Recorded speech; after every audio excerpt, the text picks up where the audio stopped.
Yeah. Hi. I was curious about the branding of Cincinnati and just the effort as it's gone on over the last few years while we've gone from Cincinnati USA and now talking a lot about digital marketing hub or the consumer marketing hub and those outshoots of that effort. I'm curious from the three of you where you think Cincinnati's brand, what's the core of that message? And then secondly, where are we right now versus when we started this dialogue and what can we do to help spread that word? So what's the word and how do we spread it? Well, We all looked at Jerry, by the way. There are several initiatives. I'm going to turn this over to Phil because he did the work.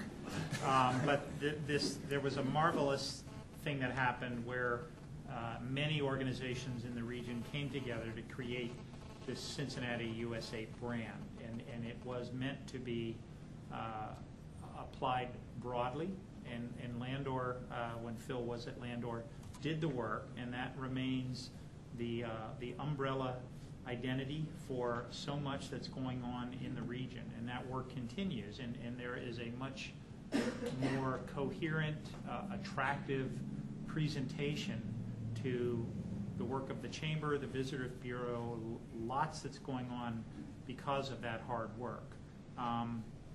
The Brand Hub is a very specific initiative around what is one cluster or aggregation of talent. It is by no means the master narrative for this region, but it is a signature narrative. That means even if you're in healthcare or law or other important areas of our economy, and you're not directly involved in this, it's still a nice story. I mean, entertainment is 3% of the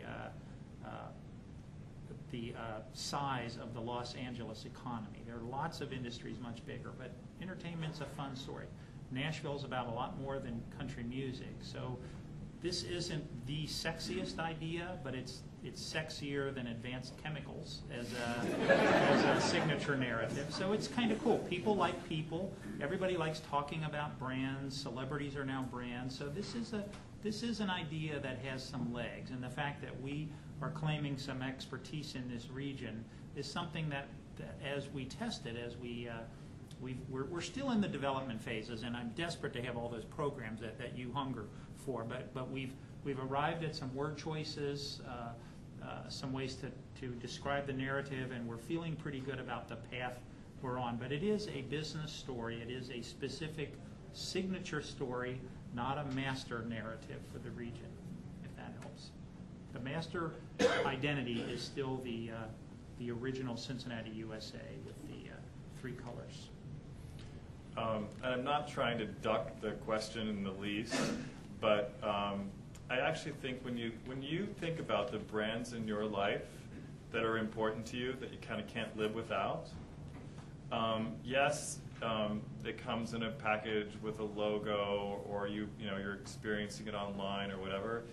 But it's more about your behavior and your relationship than it is about the masthead, if you will, or the logo. So when we were doing the work with the Chamber probably 5 or 6 or so years ago in terms of developing the identity, there was for the region, there was also as big a push for, frankly, what were the behaviors that were going to enable kind of this brand, if you will, to really hold up to the promise it was trying to make. So again, when I think of that evolution and landing in a place called consumer-inspired brand building, I would think that that's kind of the underlying kind of metaphor, if you will, underneath this designation. The genuineness of that, because of the virtue of so many people and companies that are here in the region, are what, to me, will then drive the behaviors and the actions that will make the brand relevant. So I don't look for the logo to define it. I look for how you can come experience it, or invite a colleague from out of town to come experience it with you. Come to an event like this. That means way more than the little button at the bottom of a page. So, since Jerry brought up the topic of master narrative, I'm going to claim Chamber prerogative here and add one point. The Chamber's been leading benchmarking trips to various cities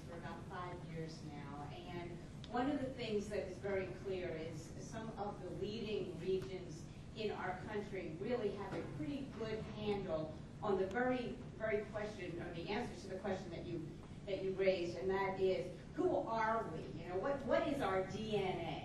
And we are ready and are beginning to engage a group of individuals from around the region to really take on that issue. It'll build on everything that you've heard said, okay? But it's not about a logo and it's not about a tagline. It's about, you know, understanding our DNA. That's the best way to say it. The themes that define us, our historic strengths, and also some of our aspirations as we go forward. An example, you know, one of the themes that Pittsburgh has used to define itself, ironically, is about being a real green community. Now, if you think about Pittsburgh, you know, the old Rust Belt smokestack community, you wouldn't think about that, but in fact, they defined that as something they wanted to create, and they have spent the last 30 years building their environment in that particular way. So the brand hub is clearly a strand, a theme, and we're now going to begin to identify what are some of the others. How do you weave them together to tell the story of Cincinnati, USA, so as to distinguish and make us unique? Anyone who wants to get involved in that, okay, there are going to be lots of ways to do that. And this would be the group to really help us make it happen. Sure. Doug, I'd like to just add one comment. I probably don't need a microphone, but I'd like to pick up on whoever it was back there. The last part of your question was, what can I do? What can we do? And I, in this journey, had the occasion to benchmark the city of Austin, right? And we measured how good it was for housing, and had great restaurants, no traffic congestion, low rents, and it was a fabulous place. 30 people in the room, people from young people your age, college kids, up to older people. Everybody in that room, Austin, fabulous, fabulous place, right? Would you agree with that? How many think Austin's a great place? Yeah? Yeah, most people do. Anybody ever been there? Oh, we have some people. In this group, one person's been there, right? Then we ask the question, to your point about the branding. Well, what's the branding for Austin? Who's seen the marketing? You know, what's the tagline? What's the logo? Right? Nobody knew. Keep Austin weird. Good for you. Good for you. Austin City Limits was offered as the marketing program. But the reason I wanted to jump in here is what I've learned, even though I'm working with all these guys sitting up here on all this branding stuff, and we got all these programs, it gets back to you. And what are you telling your friends about Cincinnati, about what's here, how exciting a place it is, what a capital of consumer marketing it is? So it's really, ultimately, we'll do our best to give you facts, we'll give you great leaders to talk about it, we'll even have, thanks to Jerry, a great logo and taglines and things like that. But it's, as Phil was talking about, right, it's our responsibility, meaning yours, to get that message out. We're not going to do it through marketing. We're not going to have credibility through marketing, right? Credibility comes from your friends. So the question is, when somebody asks you, what's it like living in Cincinnati, what do you say?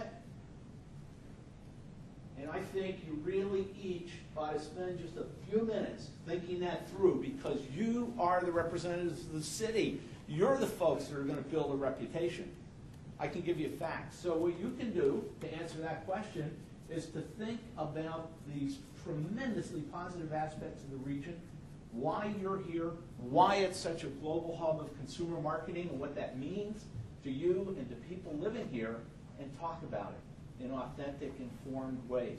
That's what's going to make the difference. That's what happens in Austin, frankly, and why they have such a powerful reputation. And that's what we've got to create here, and that's everybody's job sitting in the room. I'm gonna give a shout out to Bill Donabedian over here. Sorry, I'm gonna embarrass you, but so I left for Europe at about the time that Fountain Square was getting redesigned, and then I came back, and Fountain Square was this center of the city again. over the course of the past, couple months, as we've had global meetings or whatever it is, and you walk by Fountain Square, the amount of activity that's happening on Fountain Square compared to what it was 3 years ago is night and day. So well done, Bill, but a testament to what can actually happen in this city.